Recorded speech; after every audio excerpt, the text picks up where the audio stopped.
पढ़ाई वढ़ाई कैसे चल रही है आप लोगों की? हैं? अच्छी चल रही है? देखने में अच्छी चल रही है या पढ़ने में? अच्छी बात है, वेरी गुड।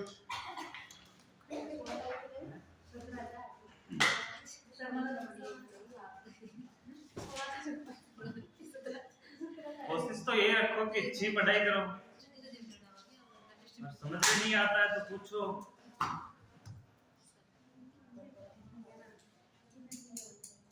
मिडवाइफरी को पढ़ते रहो, एक ही सब्जेक्ट है, एक ही सब्जेक्ट चल रहा है।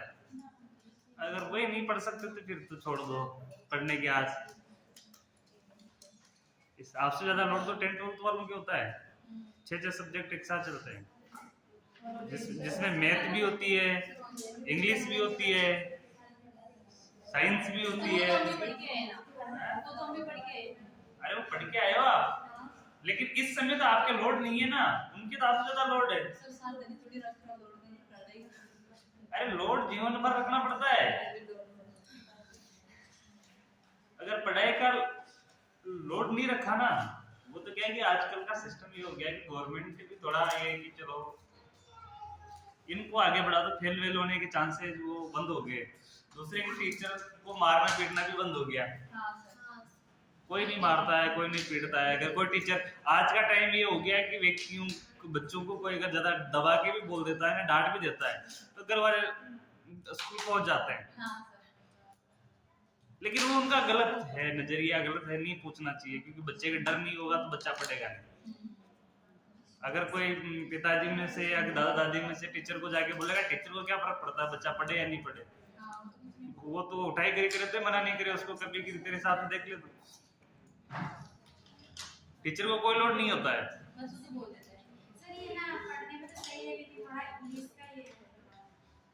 इंग्लिश का यही तो है नहीं कि पहले 10th 12th में ध्यान नहीं दिया आपने इंग्लिश में, नहीं तो ये नहीं होता आज। अरे पढ़ाने वाले टीचर, हमारे टीचर की फैसिलिटी भी दी, सब ताले का बिल्कुल अच्छा है, डालने में। अब एक मान के चलो कि हमारे सबसे टीचर आज के टाइम की बात करें, अपने टाइम की बात करें, तो कहीं कबूतर वाला बाद में पढ़ाया जाता है, पहले ऐसे एप्पल पढ़ाया जाता है। तो सबसे पहले शुरुआत किससे होती है? इंग्लिश से होती है, लास्ट तक इंग्लिश हाथ में चलती है, तो ध्यान देना चाहिए। तब जैसे अपन ने हिंदी में कैसे कबूतर सीखा है,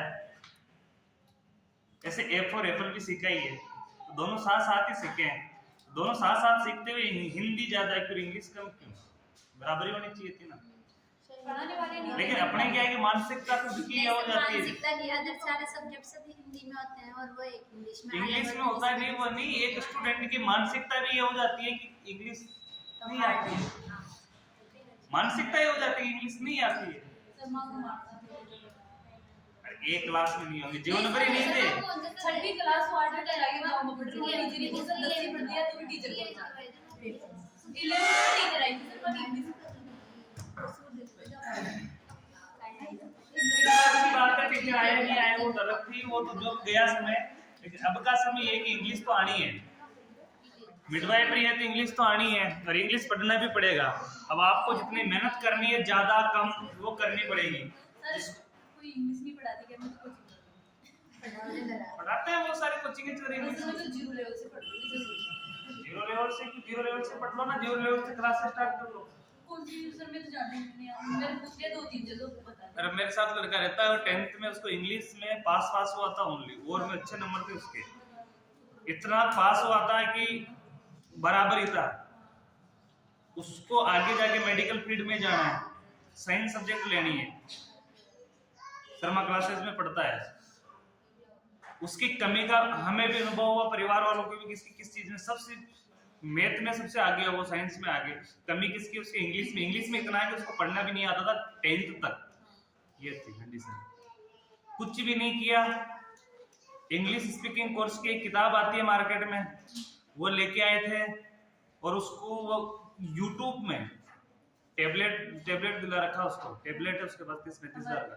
वो टेबलेट में रोज यूट्यूब से निकाल के, ऐसा नहीं कि कोर्स किसी कोचिंग से लिया हो, यूट्यूब से निकाल के रोज क्लब बहुत से हजारों की संख्या में क्लासेस डली हुई है हर चीज की, शिवानी मैडम पढ़ाती है, पर वो तो हजारों की संख्या में डली हुई। मैंने तो नहीं देखी कौन सी मैडम पढ़ाती है, क्योंकि मैं तो देखता भी नहीं, क्योंकि मेरी वैसे क्लियर है, मेंटेन है, तो मैं ज्यादा ये लोड नहीं लेता फालतू चीज में।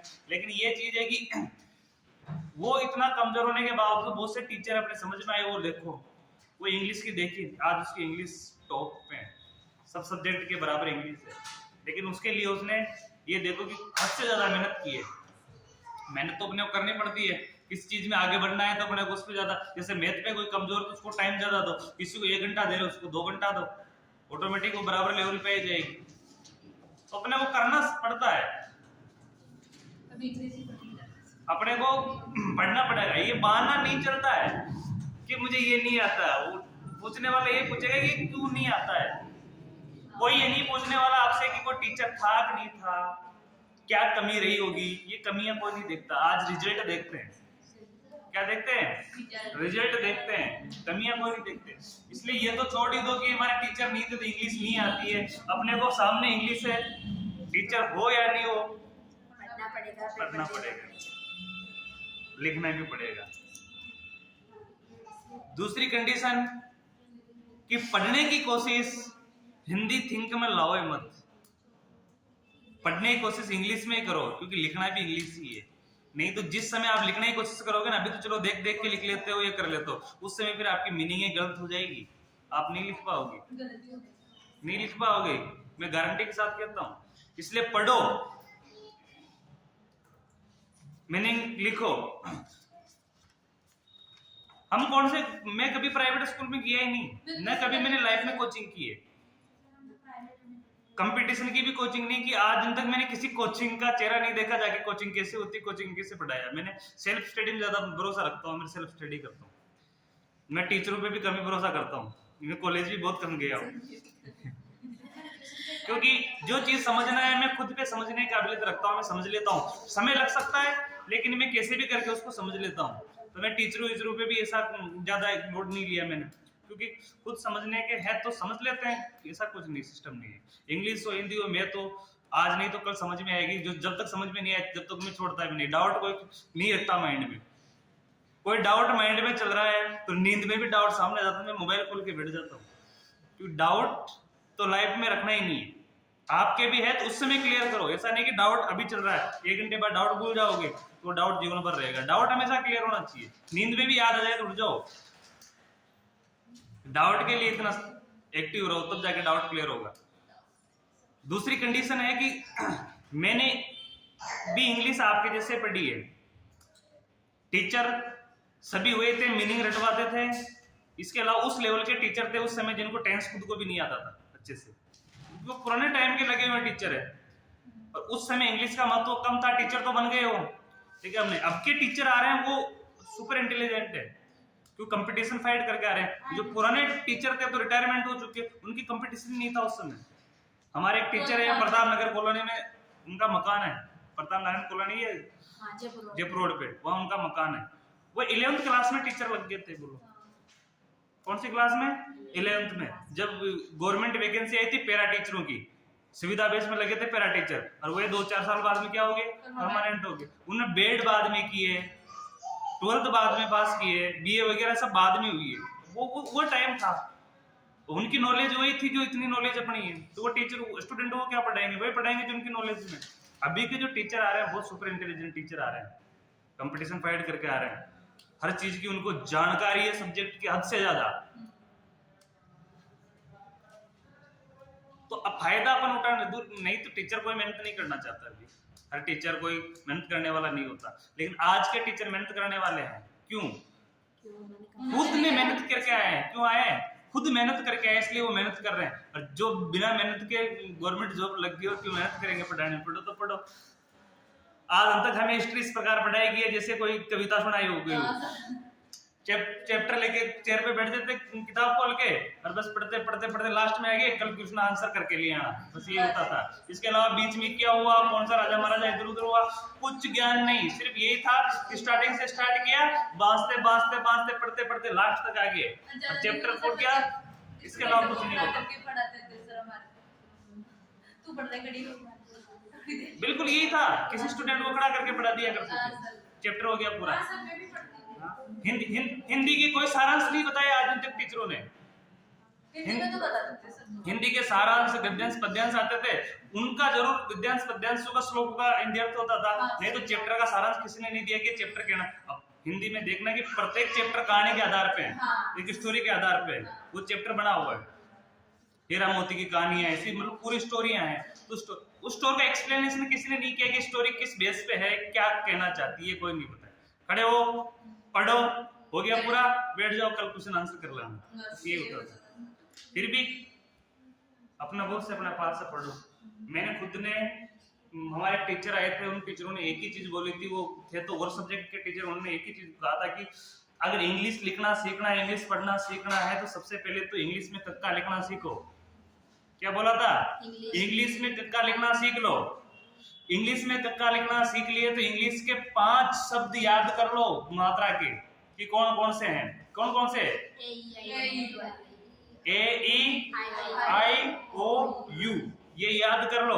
तो इनका उपयोग कैसे किया जा रहा है, इसके लिए एक पूरा अंक, एक बारगड़ी सीख लो। क्या सीखना है? बारगड़ी। कक्का सीखा, उसके आगे ऊपर मात्रा लगाना सीखो, कि आ की मात्रा ए से बनेगी, छोटी की मात्रा आई से बनेगी, बड़ी की मात्रा डबल ई से बनेगी। ये चीज सीख लो। और ये ऐसे नहीं सीखनी पड़ती, लिखनी पड़ती है अपने को, स्लेट कॉपी लेनी पड़ती है अभी भी, अगर उनको सीखना है तो वैसे सीखो। जब बारगड़ी क्लियर हो जाएगी, सब कुछ क्लियर हो जाएगा, उसके बाद हिंदी को इंग्लिश में ट्रांसलेट करके नकल करो। कैसे नकल करनी है वो नकल करना भी बताते थे। की है तो की को की लिखो, राम है तो राम को राम ही लिखो, गांव को गांव ही लिखो। जैसा का जैसा लिखते लिखते जाओ, बिल्कुल जैसा का जैसा लिखना है वैसे वैसे लिखते जाओ। हिंदी को इंग्लिश में वैसा का वैसा लिखो, आराम से इंग्लिश पढ़ना लग जाओ। अगर इंग्लिश के शब्द आपको लिखना भी आ जाएगा, क्योंकि इंग्लिश भी तो हिंदी की तरह पढ़ रही है। विटामिन, क्या पढ़ रहे हैं अपन? विटामिन पढ़ रहे हैं। अब विटामिन को कैसे लिखते हैं अपन?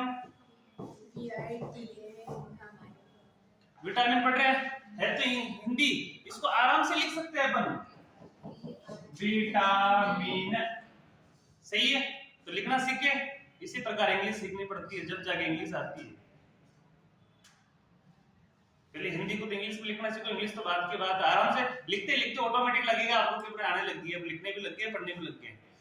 लेकिन उसके लिए पहले बेसिक क्लियर करो, बेस क्लियर करो। लिखने का हर तरीका अच्छा है, पढ़ने का तरीका ढूंढना पड़ता है। पढ़ाई बिना ढूंढे, बिना तरीके की पढ़ाई नहीं आती है। आजकल शॉर्ट की पढ़ाई है। कौन सी पढ़ाई है? शॉर्ट की। आजकल पढ़ाई में शॉर्ट की चलती है, क्योंकि सिलेबस ना लेंथी हो गया है, किताबों में नहीं समझ पाता है। तो कई किताबों ने भी ए भाग, बी भाग, सी भाग, डी भाग, ऐसे किताबों के भाग हो गए, तो उनको शॉर्ट की करके एक शॉर्ट नोट्स बनाया जाता है। आजकल की स्टडी लेंथी है, तो शॉर्ट में पढ़ रहे हैं, तो शॉर्ट की बनाओ कि कैसे अपने को आगे बढ़ना है। तो इंग्लिश कौन सी चीज, इंग्लिश आराम से सीखोगे आप, लेकिन मेहनत वही करनी पड़ेगी जो फर्स्ट क्लास के बच्चे को करवाई जाती है, पहली क्लास में करवाई जाती है।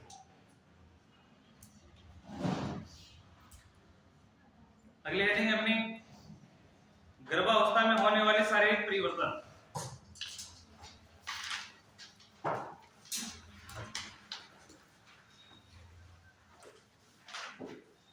गर्भावस्था में होने वाले शारीरिक परिवर्तन।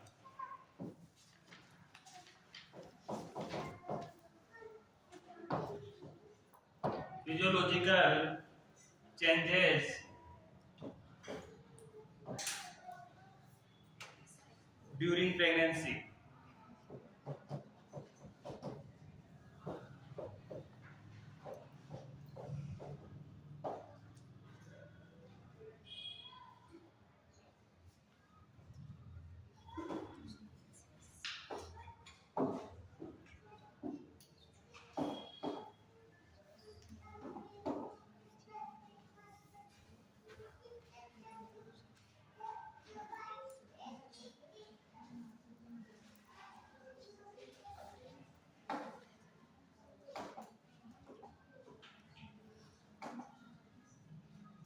First in alimentary tract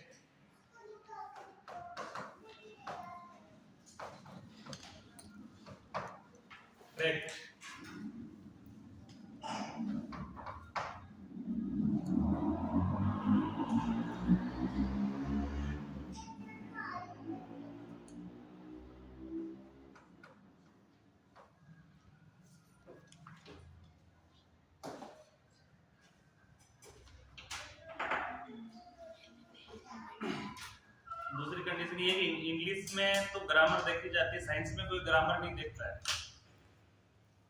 science के अंदर आप अगर मेडिकल फील्ड में इंग्लिश लिख भी रहे हो ना, तो उसमें ग्रामर कोई गलत नहीं बताएगा कि यार इन नहीं होना चाहिए था, इज नहीं लगना चाहिए था, या ये हेल्पिंग वर्ब ये नहीं होनी चाहिए थी। ये ओनली लिटरेचर में चेक होती है, इसमें चेक होते हैं। ये गलतियां लिटरेचर में चेक करते हैं। इंग्लिश लिटरेचर या हिंदी लिटरेचर पढ़ो, उसी में ये गलतियां चेंज होती है। और सब्जेक्ट में कोई में इज एम आर का कोई मतलब नहीं होता है। ओनली क्या होना चाहिए, समझ में आना चाहिए। तो टेंस का कोई पास्ट टेंस में लिख रहे हो, फ्यूचर में लिख रहे हो, या टेंस लिटरेचर तक ही काम आते हैं।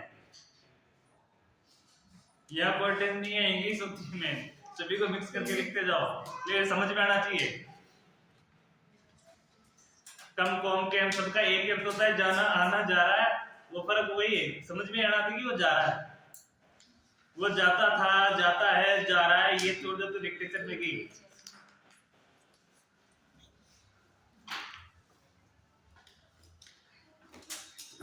आहार नाल की पढ़ रहे हैं सबसे पहले, इसको हिंदी में क्या बोलेंगे, आहार नाल में परिवर्तन। क्या बोलेंगे, आहार नाल में परिवर्तन। आहार नाल में सबसे पहली इसमें लिखना है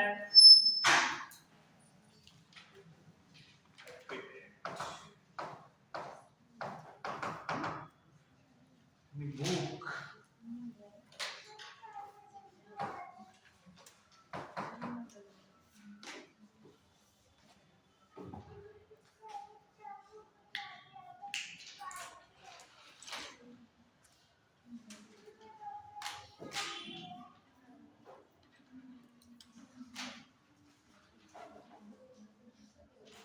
ये संपूर्ण गर्भावस्था के दौरान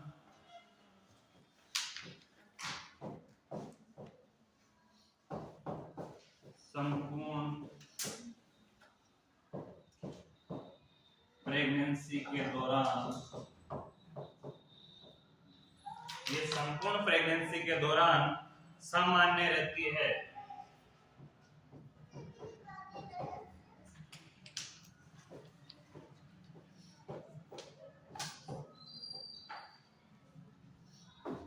संपूर्ण प्रेगनेंसी के दौरान क्या रहती है, सामान्य रहती है।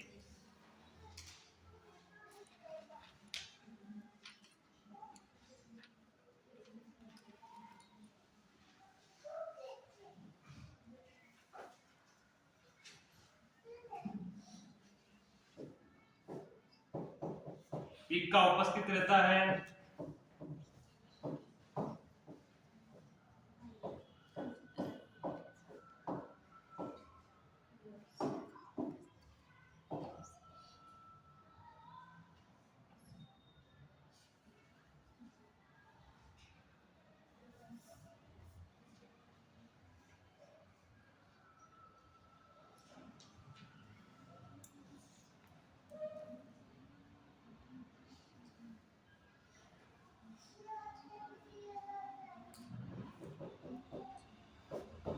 ग्रामीण क्षेत्रों में, ग्रामीण क्षेत्रों में फीमेल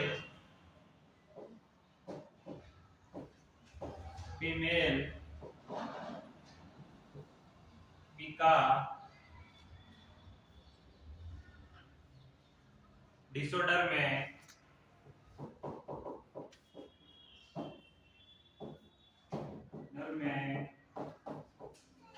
चौक,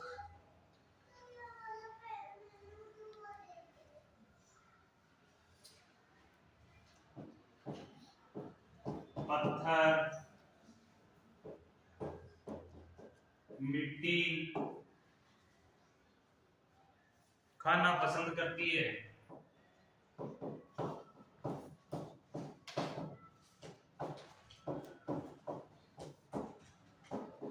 कौन सा डिसऑर्डर होता है? पिका डिसऑर्डर होता है।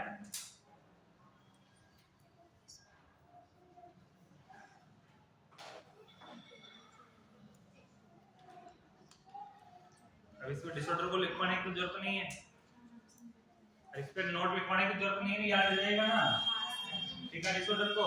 ये क्या होता है? इस डिसऑर्डर में क्या होता है?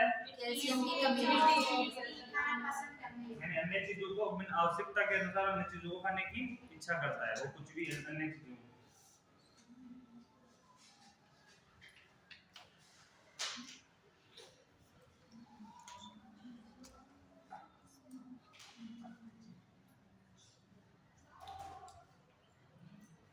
सेकंड लिखना है इसमें माउथ, मुंह है।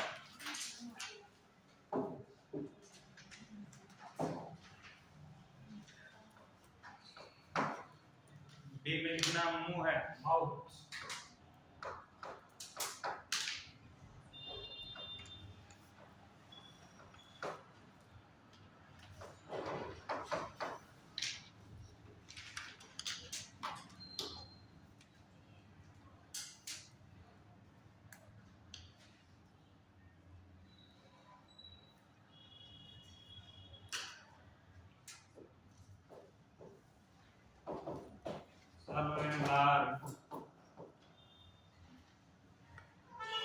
उत्पादन,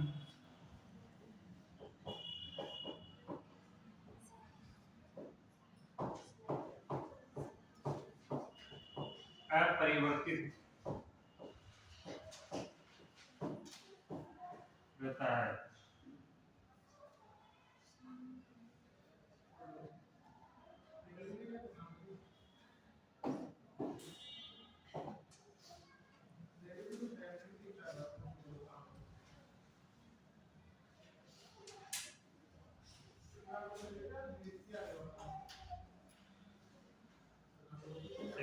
मसूड़े,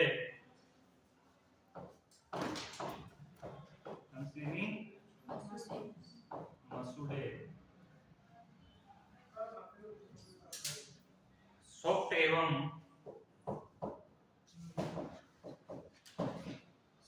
एवं लेमेटस,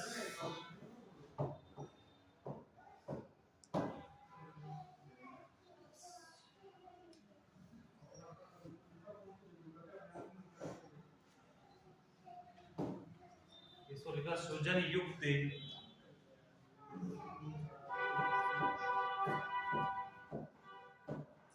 सूजन युक्त हो जाते हैं।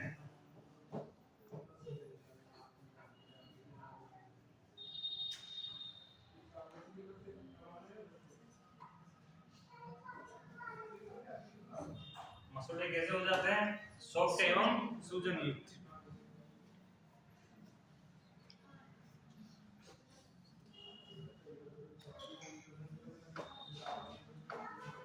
एवं बर्स करने पर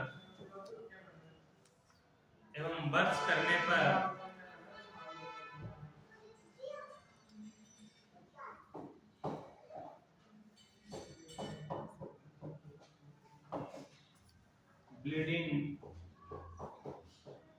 होती रहती है। ऐसा होता है? कुछ में होता है, ऐसा नहीं कि सारे सिम्टम साइन सभी फीमेल में हो, लेकिन कुछ में होता है। क्यों? जो मसूड़े होते हैं क्या हो जाते हैं? सॉफ्ट एवं सूजन युक्त हो जाते हैं, फूल जाते हैं, और जिसकी वजह से बर्स करते हैं, तो बर्स से छिल जाते हैं, उससे क्या निकलने लग जाता है? ब्लड निकलता है, उसको पायरिया जैसी कंडीशन हो जाती है। कैसी कंडीशन हो जाती है? पायरिया। दांतों में पायरिया रोग होता है, उस प्रकार की कंडीशन हो जाती है, लेकिन ये ठीक हो जाती है, ये पायरिया नहीं होता है। इसमें स्पेशल पॉइंट लिखना,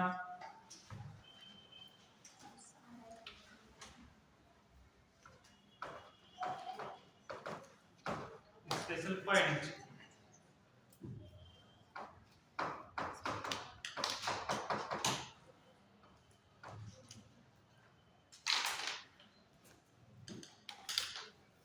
Diffuse gravidarum.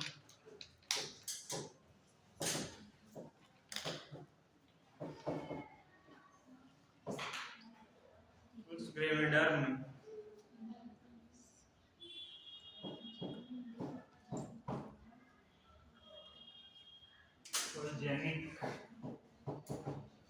Poigenic granuloma.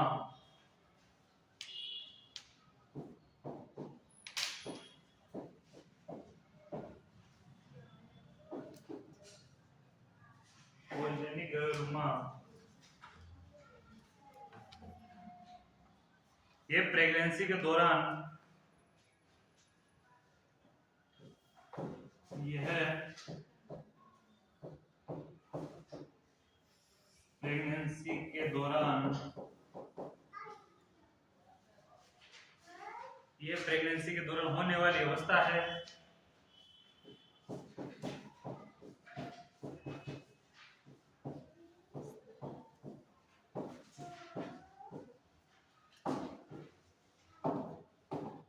ये प्रेगनेंसी के दौरान होने वाली अवस्था है जिनमें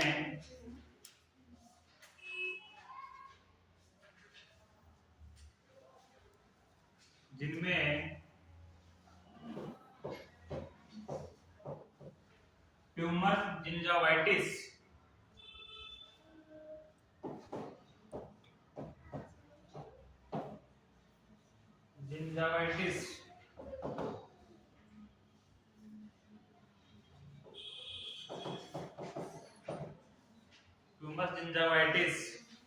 हो जाता है।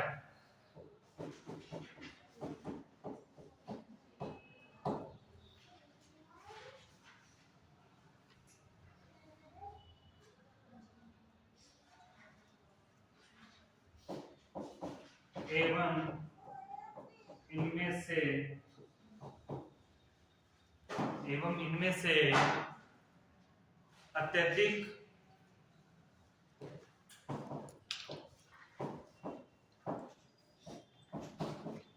ब्लीडिंग होती है। इससे अत्यधिक ब्लीडिंग होती है।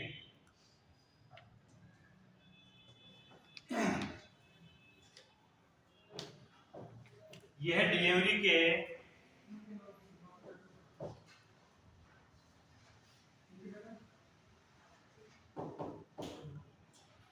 डिलीवरी के एक से 2 माह बाद समाप्त हो जाते हैं।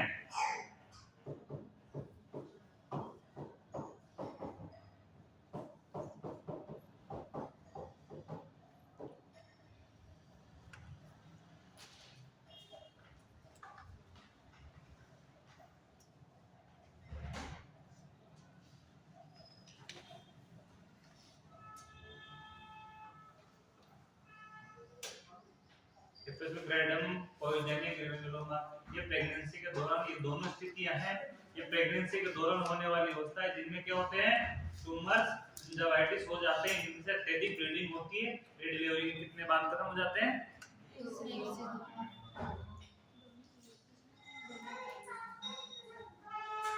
अब लिखो एक्यूट ग्रेविडम में नोट लगाओ।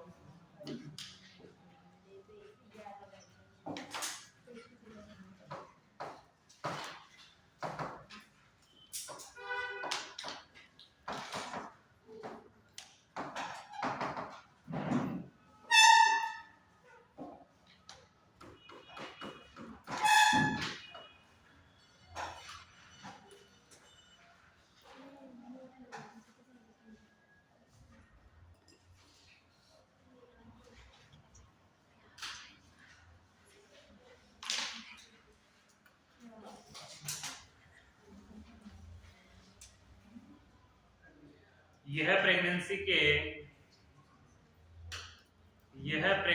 के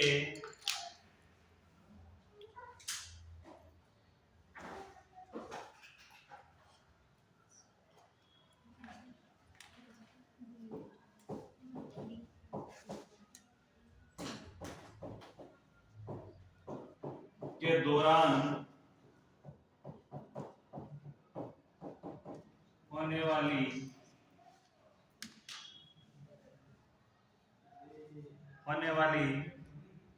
एक आम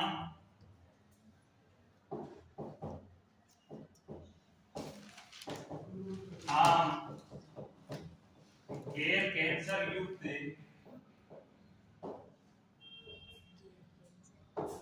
यानी कैंसर का रोग नहीं है, सौम्य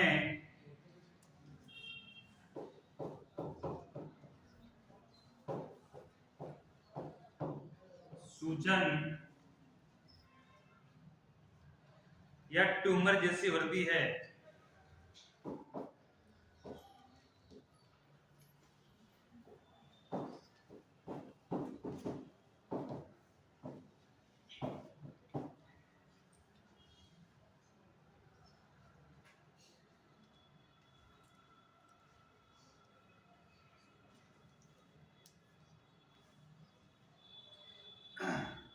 यह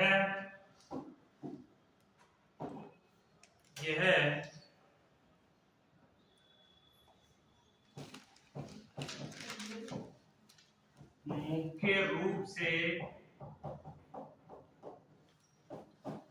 हार्मोनल चेंज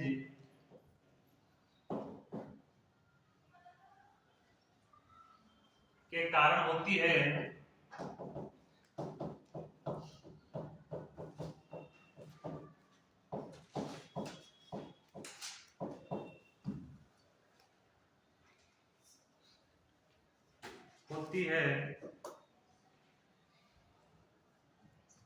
और विशेष रूप से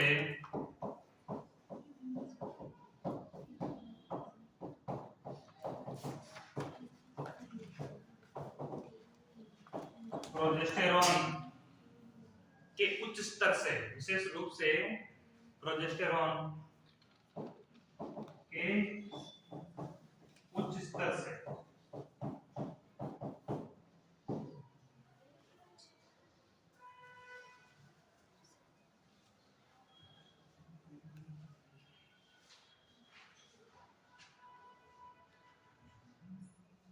ग्रेविडम क्या है? प्रेगनेंसी के दौरान होने वाले एक आम गैर संक्रमणीय सूजन है या ट्यूमर है। क्या है? सूजन या ट्यूमर, जो कहां पे होते हैं? गम्स में होते हैं, मसूड़ों में। कहां पे होते हैं? मसूड़ों में। और ये मुख्य रूप से किसके कारण होते हैं? हार्मोन चेंज के कारण, विशेष रूप से प्रोजेस्टेरॉन के उच्च स्तर से होते हैं। इसके कारण होते हैं प्रोजेस्टेरॉन का लेवल ऊपर हो जाता है प्रेगनेंसी में, इसके कारण ये समस्या होती है। सेकंड नोट लिखना है इसी में, पॉइजेनिक ग्रेनुलोमा।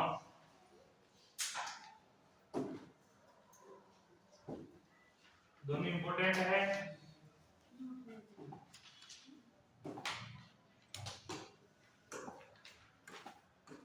पॉइजेनिक ग्रेनुलोमा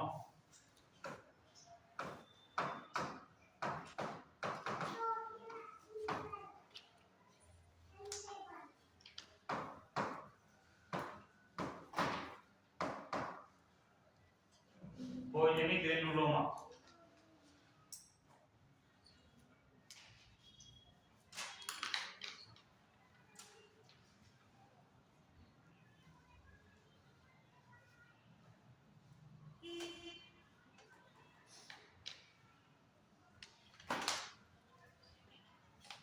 ये त्वचा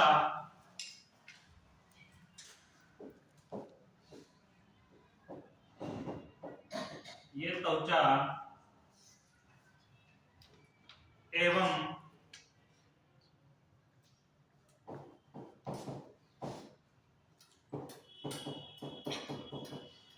श्लेष्मा झिल्ली,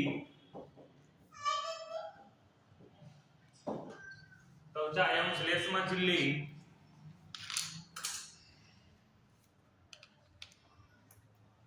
पर होने वाले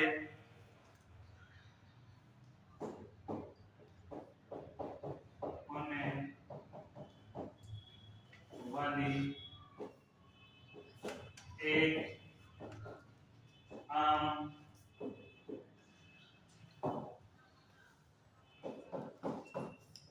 गैर कैंसर युक्त समस्या है।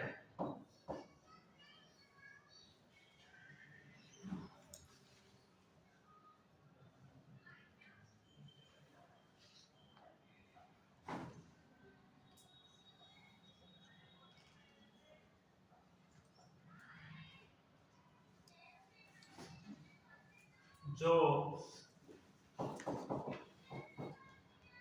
तेजी से बढ़ने वाली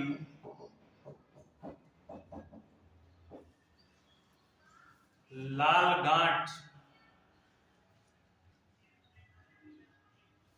लाल रंग की गांठ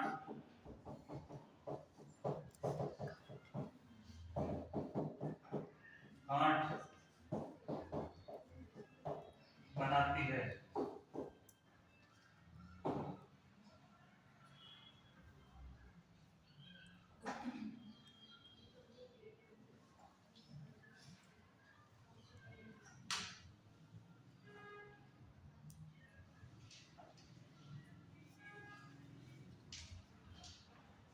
ये भी किसके कारण होती है? Change of hormone. ये भी हार्मोनल चेंजेस के कारण एवं दवाई के प्रभाव से होती है। दवाइयां ले रहे हैं उनके प्रभाव से भी ये होती है।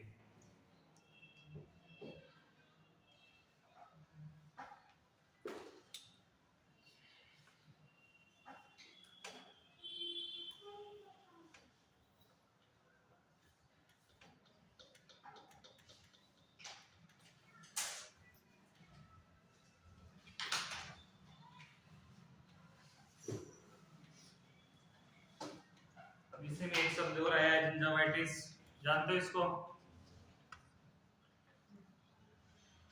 जिंजावाइटिस में नहीं जानते हैं तो मैं बोलूं जिंजावाइटिस। ये तो जो नाम लिखते आ रहे हैं समझ में आ जाएगा तो नहीं भूलोगे, आप पढ़ लोगे नहीं तो।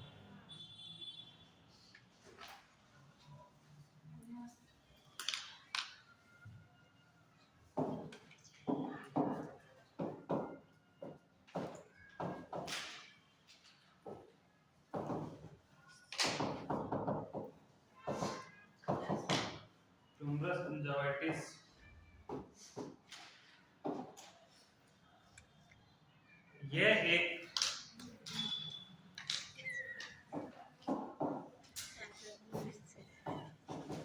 ये एक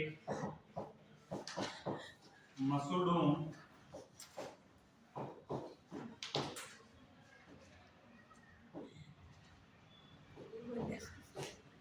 की सूजन है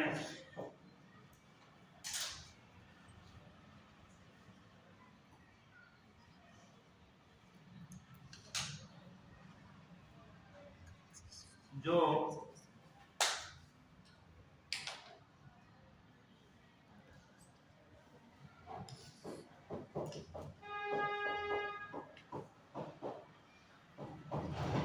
पेरियोडियल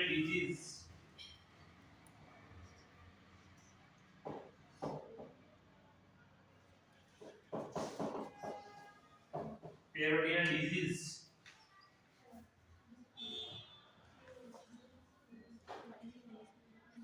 का एक हल्का रूप है।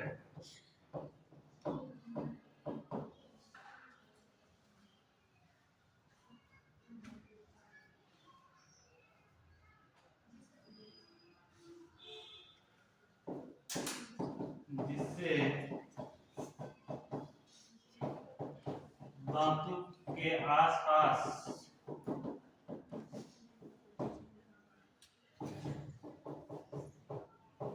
लालिमा वो सूजन हो जाता है।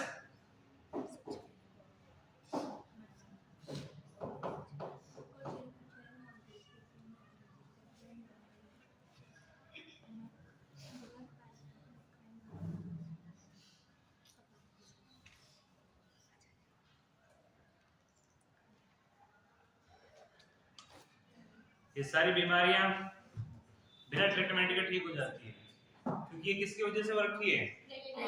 प्रेगनेंसी में हार्मोनल की चेंजेस की वजह से हो रखी है।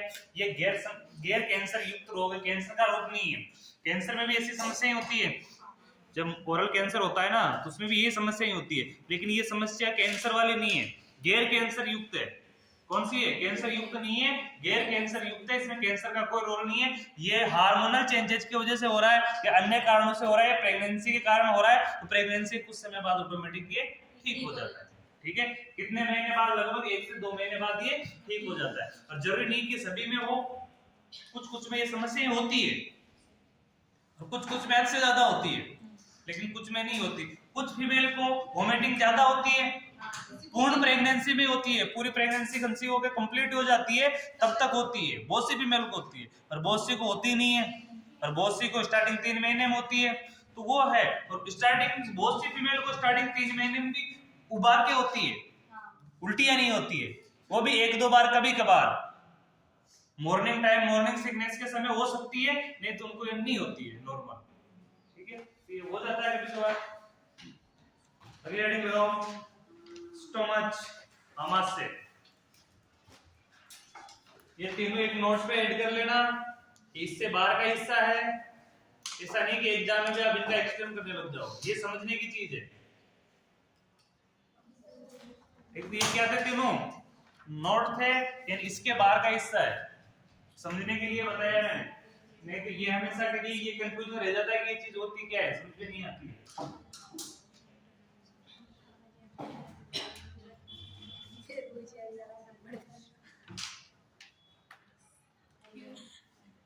क्या हो गया भाई?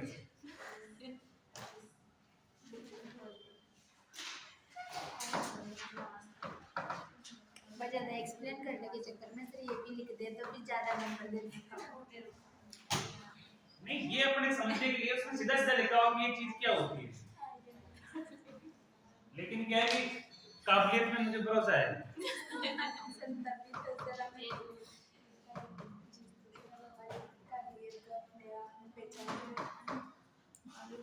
ये बोल रहा हूँ कि नोट ओनली एग्जाम में लिखने के नहीं होते, समझने के हैं। क्या है? स्पेशल पॉइंट है। स्पेशल पॉइंट आप लिखो तो लिखो, थे तो उसको भी लिखने की जरूरत नहीं है, अपने को आंसर में तो वही चीज देनी है जो लिखनी है। ठीक है, लेकिन उसको समझना तो कि ये प्रॉब्लम है क्यों, तो उस प्रॉब्लम को समझने के लिए अपन स्पेशल नोट लिखा हुआ, उसमें स्पेशल पॉइंट लिखा हुआ, स्पेशल पॉइंट को भी समझने के लिए अपन ने नोट लिखा है उसके बीच में, वो अलग सिस्टम है। नहीं तो ये सबसे अच्छा चीज होती है कि क्या होता है, गम, मसूड़े, उनमें सूजन होता है, वो सॉफ्ट होते हैं, और जब ब्रश करते हैं तो उनमें ब्लड आ जाता है। यही चीज लिखने की एग्जाम की चीज यही है, और इसको समझने के लिए कि ये होता है क्यों है, उस चीज को समझने के लिए आगे पढ़ा है।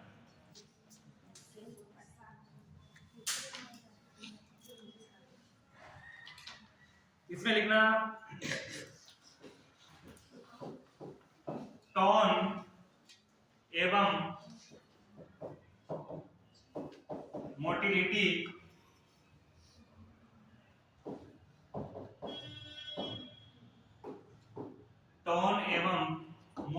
प्रोजेस्टेरॉन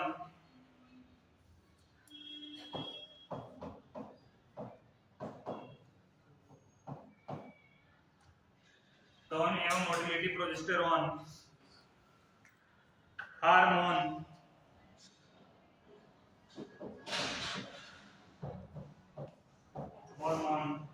के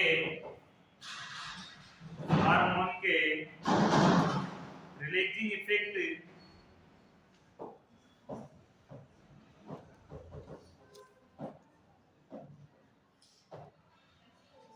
इफेक्ट के कारण कम हो जाता है।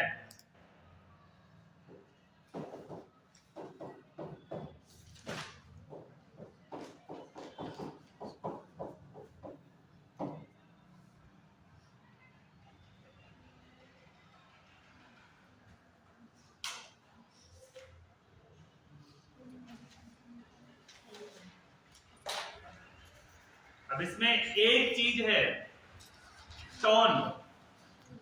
ये क्या है? टोन। टोन क्या होता है? एक सुर, एक आवाज। टोन क्या है? आवाज है। जो पेट की आवाज है वो कम क्यों हो जाती है प्रेगनेंसी के समय? तो वह चीज बताया गया, टोन एवं मोडरेटिव प्रोजेस्टेरोन हार्मोन के रिलैक्सिंग इफेक्ट के कारण ये कम हो जाती है। क्या कम हो जाती है? पेट की टोन कम हो जाती है। किसके कारण कम हो जाती है? रिलैक्सिंग इफेक्ट के कारण। ठीक है,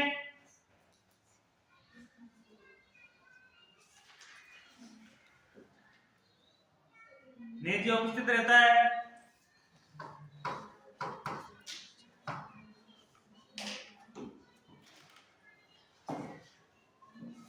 इसका मतलब क्या होता है? जी घबराना। क्या होता है? जी घबराना या मितलाना।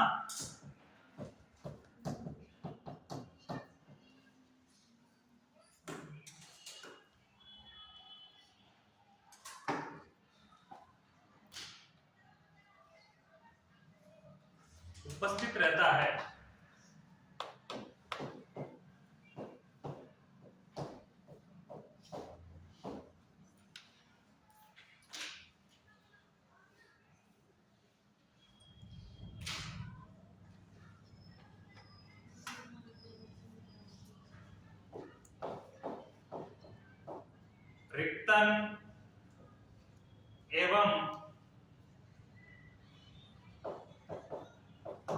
रिक्तन एवं अवशेषीय आयतन में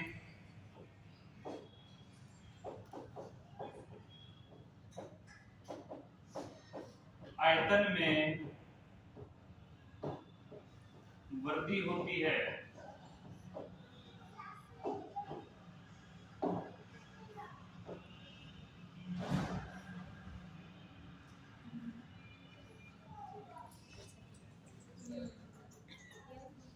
स्पिंचर की टोन कम हो जाती है।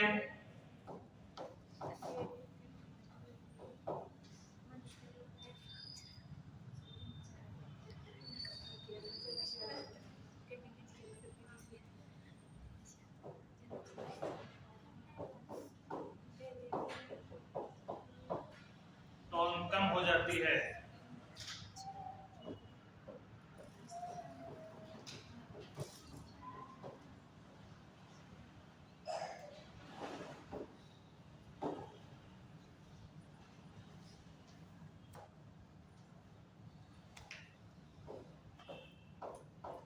गैस्ट्रिक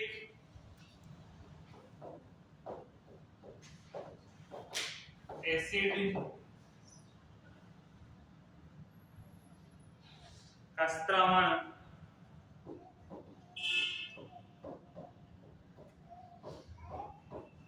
कम हो जाता है। गैस्ट्रिक एसिड का स्त्रावण कम हो जाता है।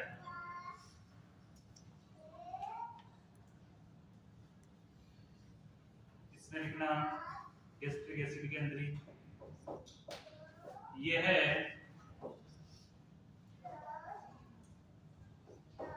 फर्स्ट सेकेंड सेमेस्टर में, फर्स्ट सेकेंड ट्राइमेस्टर में कम होता है। ट्राइमेस्टर में कम होता है एवं थर्ड ट्राइमेस्टर में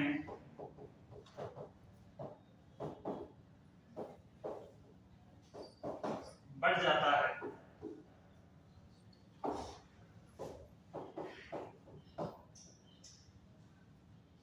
गैस्ट्रिक एसिड का सिक्रेशन फर्स्ट और सेकंड में तो क्या होता है? कम होता है। और लास्ट में क्या हो जाता है? ये बढ़ जाता है। गैस्ट्रिक म्यूकस का स्राव बढ़ जाता है।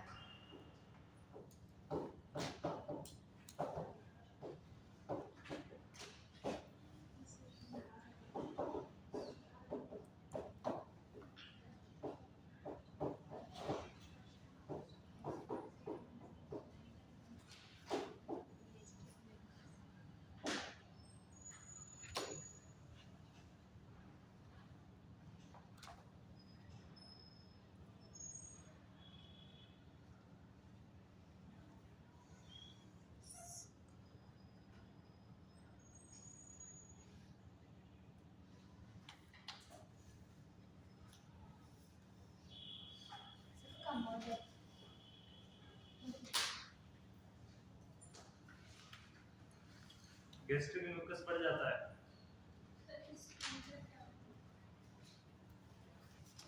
स्पिंचर एक वो स्थिति है कि जितनी भी ऐच्छिक क्रियाएं हैं, जितनी भी ऐच्छिक क्रियाएं जैसे स्टूल पास आउट करना है, यूरिन त्यागना है, इनमें एबनॉर्मलिटी हो जाती है। क्या हो जाती है?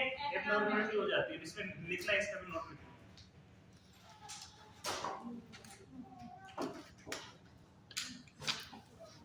स्पिंचर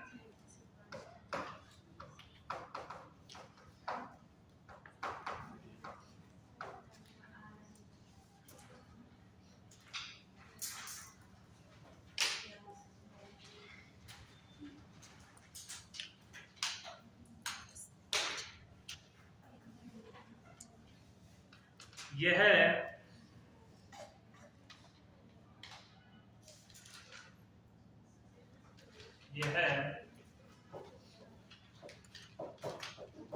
शरीर के अंगों जैसे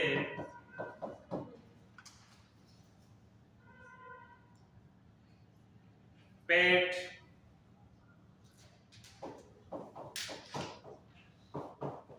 आंत्र, मूत्राशय,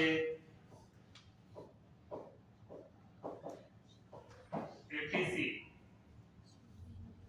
ये शरीर के अंगों जैसे पेट, आंत, मूत्राशय के छिद्रों या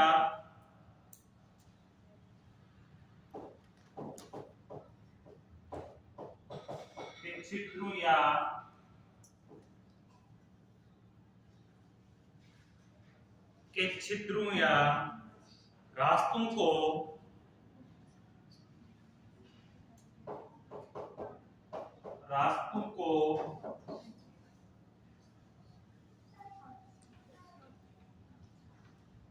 बंद करने और खोलने वाली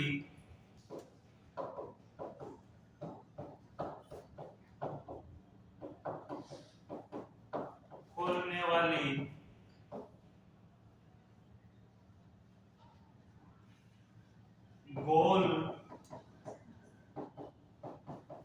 मांसपेशियां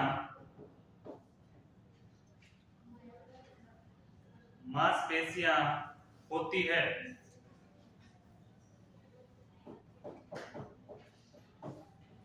क्या है? ये शरीर के अंगों जैसे पेट, आंत्र, मूत्राशय, छिद्रों और रास्तों को बंद करने वाले, खोलने वाले गोल मांसपेशियां होती है। जो भोजन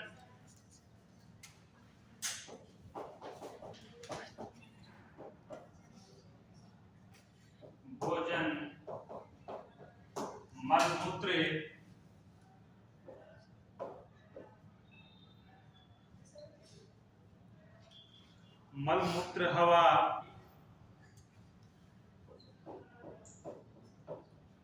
के प्रवाह को नियंत्रित करती है।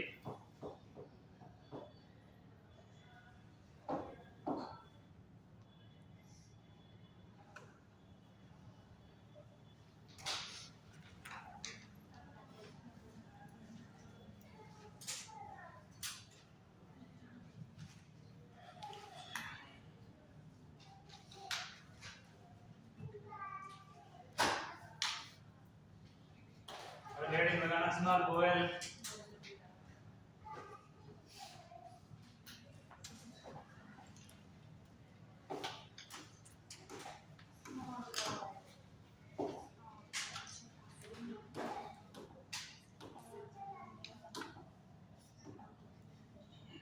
कितने नंबर की थी? डी।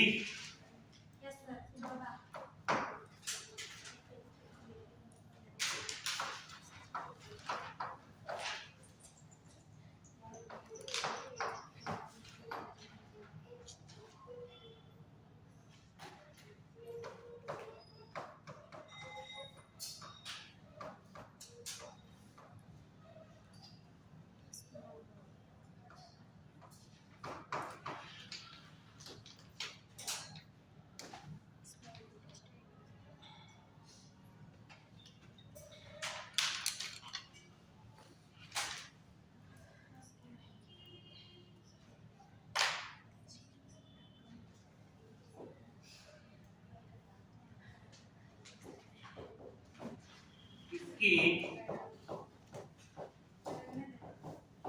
गतिशीलता कम हो जाती है, जिसके कारण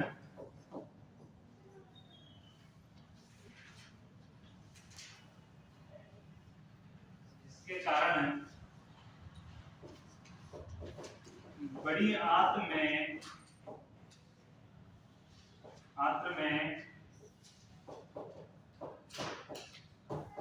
पदार्थों के स्थानांतरण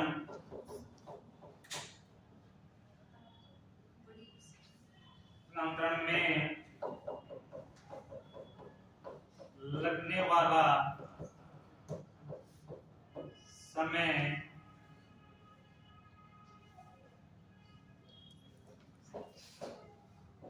बावन आवर्स से 52 आवर्स से बढ़कर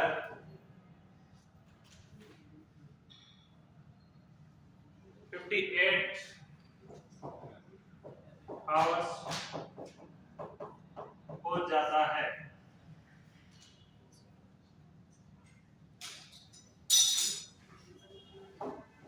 पहला तो क्या हुआ, कैसे हुआ, इसकी गतिशीलता कम हो जाती, क्यों? क्योंकि यूट्रस का आकार बढ़ जाएगा, तो ऊपर पेट में तो आ गया यूट्रस, तो इसमें जगह कम रहेगी, तो जगह कम रहने के लिए इसकी क्या गतिशीलता क्या हो जाएगी, कम हो जाएगी। कम हो जाएगी तो इस छोटी आंत से अपन जो खाना खा रहे हैं वो कहाँ जा रहा है, सबसे पहले स्टोमच में। तो स्टोमच में जाने के बाद क्या बन रहा है, वो ग्लूकोज क्या बन रहा है, यही बनता था ग्लूकोज। तो इसके जस्ट नीचे एक ग्रंथि है अपनी, कौन सी है, पेनक्रियास। पेनक्रियास के अंदर एक सेल्स है बीटा सेल्स। बीटा सेल क्या करती है, इंसुलिन सिक्रेट कर देती है, और वो सिक्रेट इंसुलिन कहाँ आके मिल जाता है, आमाशय में आके मिल जाता है। आमाशय में ग्लूकोज किस में परिवर्तित हो जाता है, वो मिलते ही ग्लाइकोजन में परिवर्तित हो जाता है, और वो कहाँ स्टोर कर दिया जाता है, किसमें स्टोर कर दिया जाता है, लिवर में स्टोर कर दिया जाता है। ग्लूकोज सारा ग्लाइकोजन में परिवर्तित होता है, कहाँ पहुंच जाता है, ये लिवर में पहुंच जाता है। लिवर क्या करता है, लिवर भी उसका फिल्ट्रेशन करता है, किसका, ग्लाइकोजन का, और उसमें से क्या निकलता है, उसमें से सेलवा निकालता है, पित्त निकालता है। क्या निकालता है, पित्त। और उसके पास ही एक गॉल ब्लैडर है, गॉल ब्लैडर में वो क्या कर देता है, उसको स्टोर कर देता है, स्टोर कर दिया पित्रस को, जो अपनी आवश्यकता अनुसार लार के रूप में बहता रहता है। ये यहाँ तक की प्रोसेस कंप्लीट है।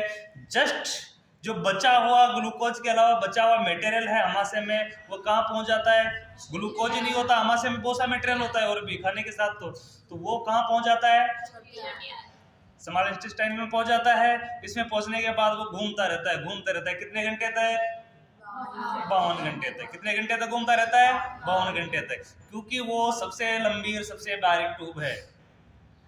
क्या है, सबसे लंबी है और सबसे बारीक ट्यूब है, वो बिल्कुल बारीक है।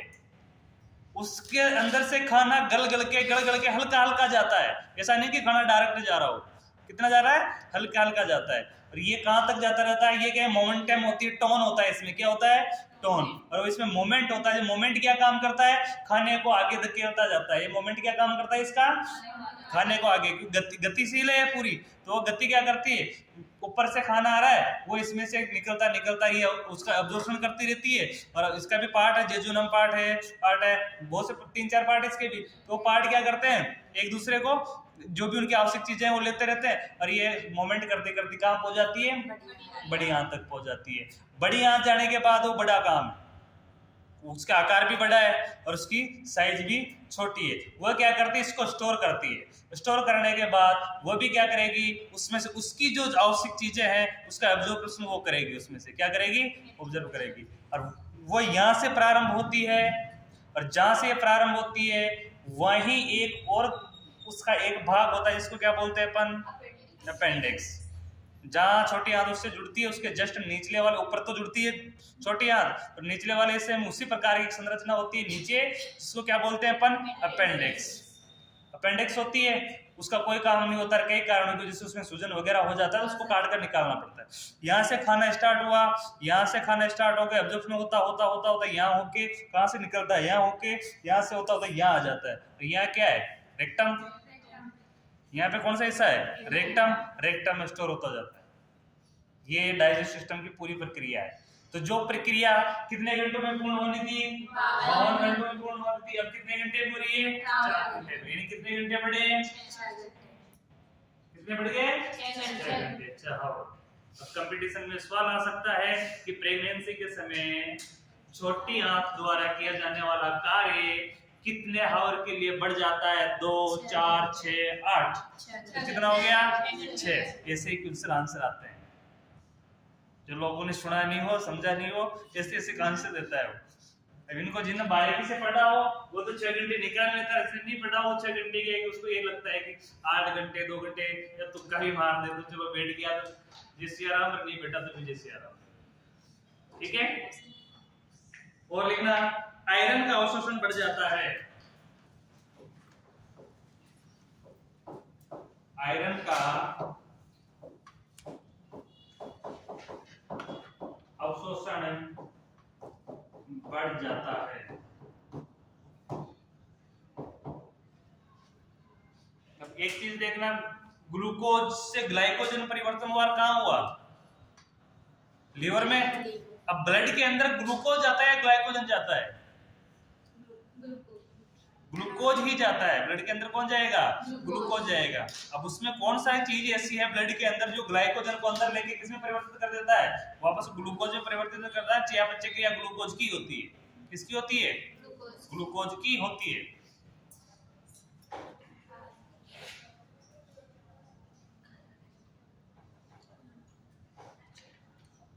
कोलन बड़ी आंतरी। 5वां लिखना ई,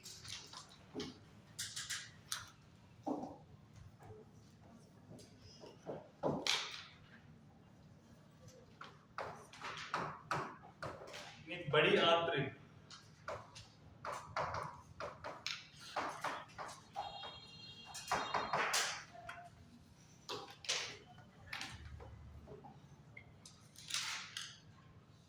लार्ज इंटेस्टाइन, और किस नाम से जानेंगे इसको, बढ़िया, तो लार्ज इंटेस्टाइन भी बोलते हैं ना, या इसको लार्ज बोल भी बोल सकते हैं। इसकी भी गतिशीलता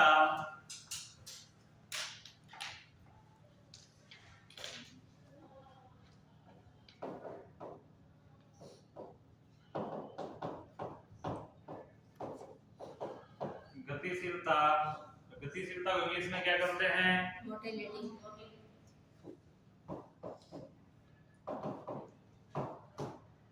कम हो जाती है। अपन हिंदी के साथ इंग्लिश पढ़ेंगे ना, इसलिए मैं दोनों लिखवाता हूँ, नहीं तो इंग्लिश भी लिखवा सकते हैं, हिंदी भी लिखवा सकते हैं। अगर हिंदी लिखवा रहे तो इंग्लिश क्यों लिखवाएंगे, और इंग्लिश लिखवा रहे तो हिंदी क्यों लिखवाएंगे। लेकिन ये इसलिए लिख रहे हैं क्योंकि अपन पढ़े ना, तभी दोनों को ही पढ़े साथ में, कि गतिशीलता यानी मोटालिटी। तो ये याद रहेगा फिर अपने को, ये सब सामने आते अपने सामने ये चीज आ जाएगी, गतिशीलता है। इसलिए हिंदी के साथ इंग्लिश पढ़ो और इंग्लिश के साथ हिंदी पढ़ो, ऑटोमेटिक मीनिंग याद होने लग जाएंगे। इसके कारण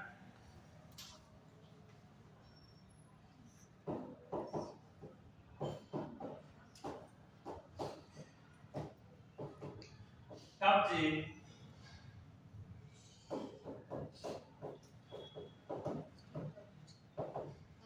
कॉन्स्टिपेशन,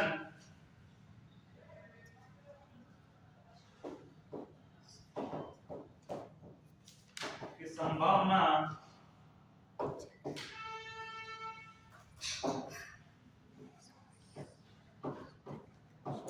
अधिक हो जाती है। किसकी संभावना अधिक हो जाएगी, कॉन्स्टिपेशन यानी कब्ज की।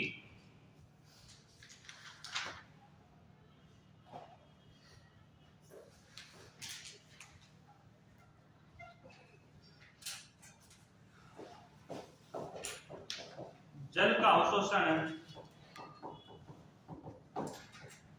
जल का अवशोषण है 60% बढ़ जाता है। कितना बढ़ जाता है? 60% बढ़ जाता है।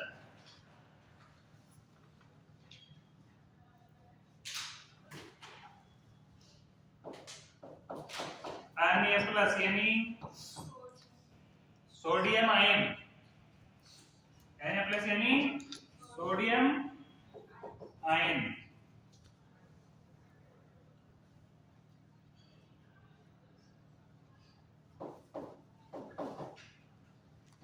का अवशोषण कितना बढ़ जाता है? 45%।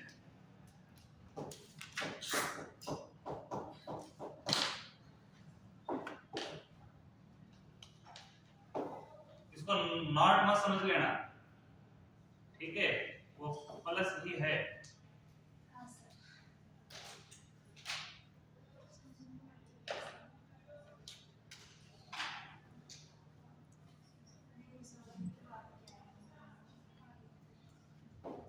ये है एल्डोस्टेरोन,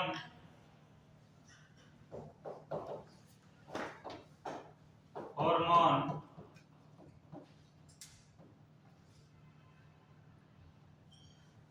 के स्तर में वृद्धि का परिणाम होता है।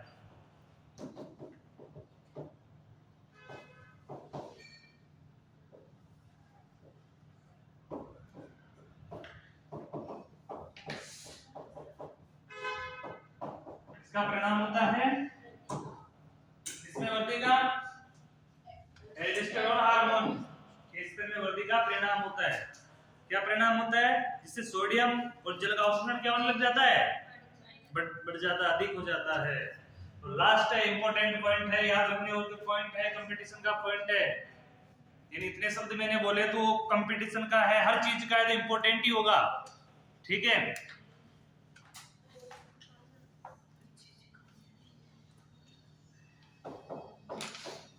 हेमोरॉइडल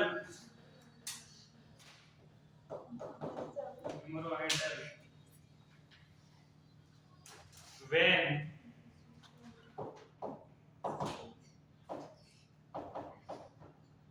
फूल जाती है,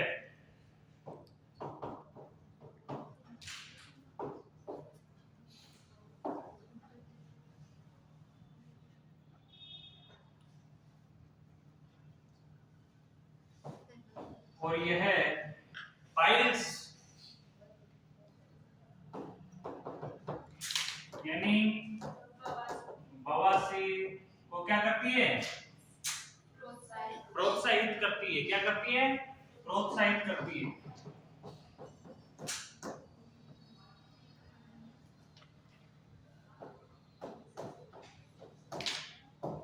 अरे जब कॉन्स्टिपेशन अधिक रहेगा, मैंने पहले भी बोला था कि पाइल्स की बीमारी किसकी वजह से होती है? कॉन्स्टिपेशन की वजह से होती है। किसकी वजह से होती है? कॉन्स्टिपेशन की वजह से। अब कब्ज की बीमारी है, और कब्ज भी क्या, अगर ज्यादा मात्रा में तो पाइल्स होगा या नहीं होगा? होगा। और सबसे बड़ी कंडीशन क्या होती है कि बवासीर हो रहा है, तो उसका मैं एक सामान्य उदाहरण देता हूं क्यों हो रहा है। कॉन्स्टिपेशन के अंदर क्या होता है? मल कैसा हो जाता है? टाइट, सूखा। मल कैसा हो जाता है? टाइट हो जाता है, सूख जाता है, अंदर पानी का अवशोषण बढ़ जाता है, और जितना पानी का अवशोषण बढ़ गया इतना पानी पर नहीं पी पाते हैं, तो उस कंडीशन में क्या होगा? स्टूल ड्राई हो जाएगा। स्टूल क्या हो जाएगा? ड्राई। तो कॉन्स्टिपेशन हो जाएगा। एक तो वो व्यक्ति एक समय में प्रेस नहीं हो सकता है, क्योंकि वो इस कदर अपने इंटेस्टाइनल से चिपका रहता है, लार्ज इंटेस्टाइनल से, तो वो छूटता नहीं है। तो जब अपने ऊपर से प्रेशर बढ़ता है, यानी ऊपर जो खा रहे हैं वो भी तो गल के आ रहा है, वो प्रेशर बढ़ता है, तो नीचे एक्स्ट्रा चीज है वो मल के रूप में निकल जाती है, जो उसमें भरा रह जाता है। यानी हमेशा अपने को एक भारीपन का महसूस होता रहता है। खुल के प्रेस नहीं होते तो होता है भारीपन का महसूस। ये कॉन्स्टिपेशन है। दूसरी की कॉन्स्टिपेशन में टाइट स्टूल के कारण क्या होता है? जो एनस के आसपास की जो ग्रंथियां हैं, वेन है, इसको किस नाम से जानेंगे अपन? वेन के नाम से, हेमोरॉइडल वेन के नाम से। तो ये वेन है, ये क्या करती है? इसे रगड़न होती है बार बार, और स्टूल के क्या होती है? ये छिलती है। तो छिलने के कारण ये क्या हो जाती है? फूल जाती है। इसके कारण ये क्या हो जाती है? फूल जाती है। फूल जाती है, जब फूलेगी तो एनस में क्या जाएगी? सूजन अब एनएस में सूजन आ जाएगा, तो एनएस में सूजन होने के बाद क्या हो जाएगा, वो पाइल्स बवासीर हो जाएगा। क्या हो जाएगा, बवासीर। वो स्टूल पास आउट नहीं कर सकता है, फिर करेगा तो दर्दपूर्ण, यानी दर्द के साथ। और कई कंडीशनों की वजह से, स्टूल ज्यादा टाइट होने की वजह से अगर ये समस्या बढ़ जाती है, तो ये क्या होने लग जाती है, फूलने के साथ साथ ये बढ़ने भी लग जाती है। क्या करने लग जाती है, बढ़ने भी लग जाती है। जैसे मस होते हैं, स्किन से अलग निकलना, ऐसे बढ़ने लग जाती है।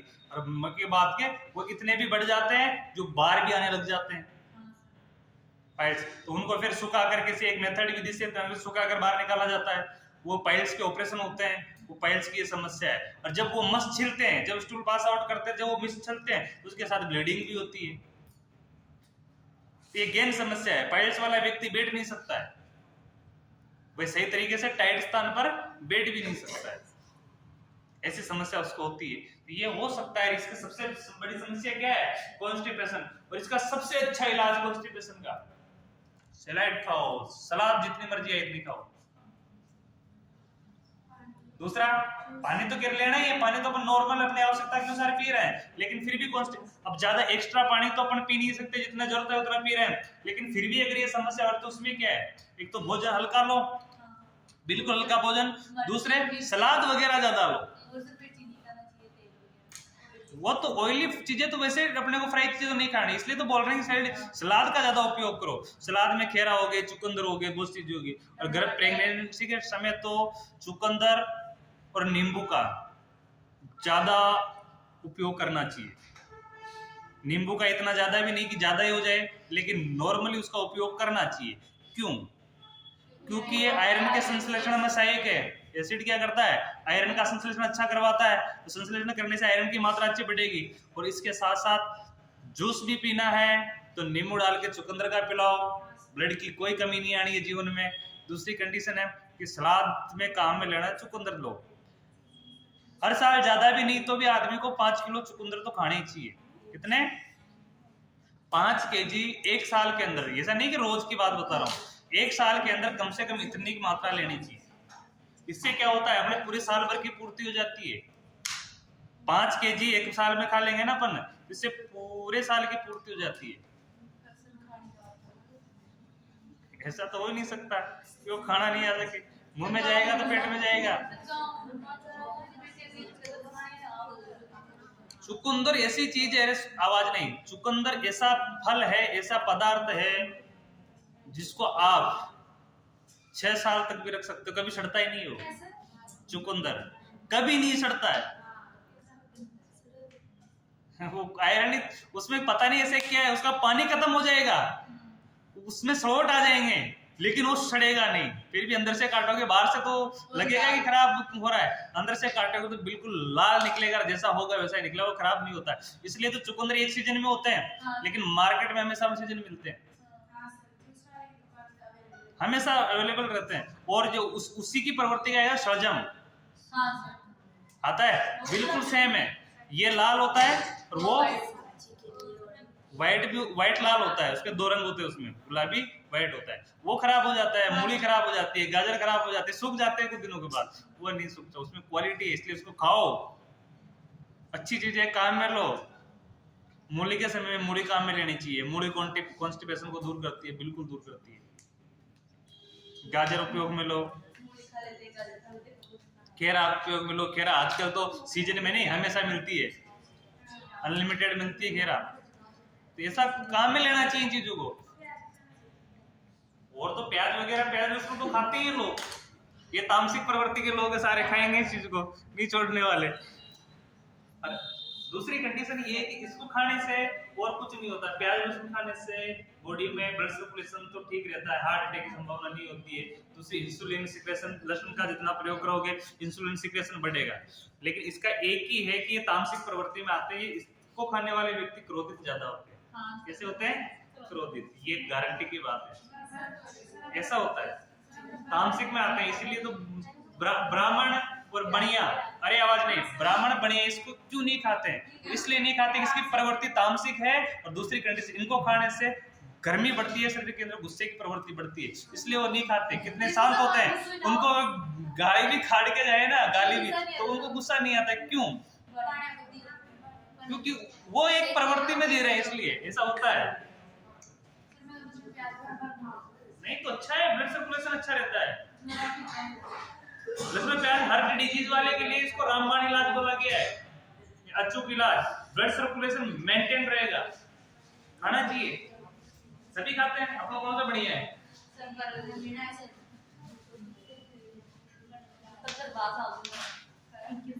क्लियरिंग लगाना कैलकुलेटर कितना से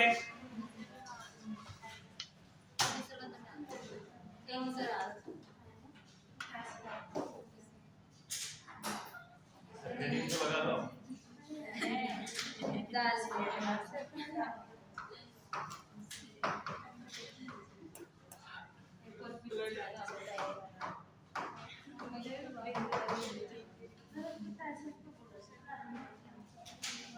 सर ये कभी नहीं सब 2 लाइन ही इसमें इस पे लिखना इनमें क्या बन जाता है, एम्प्टी टाइम टाइम बढ़ जाता है।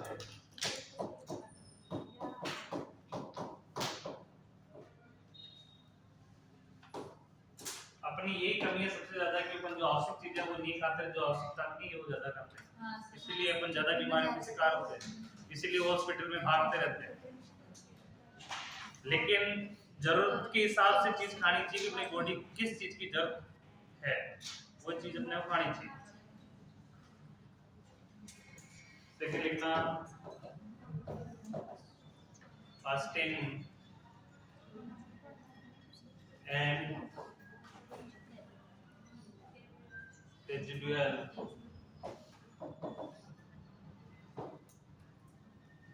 वॉल्यूम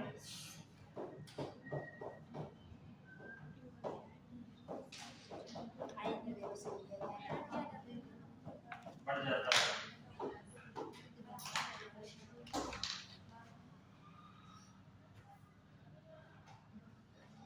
ठीक है, अगला लीवर वगैरह अपन अगली क्लास में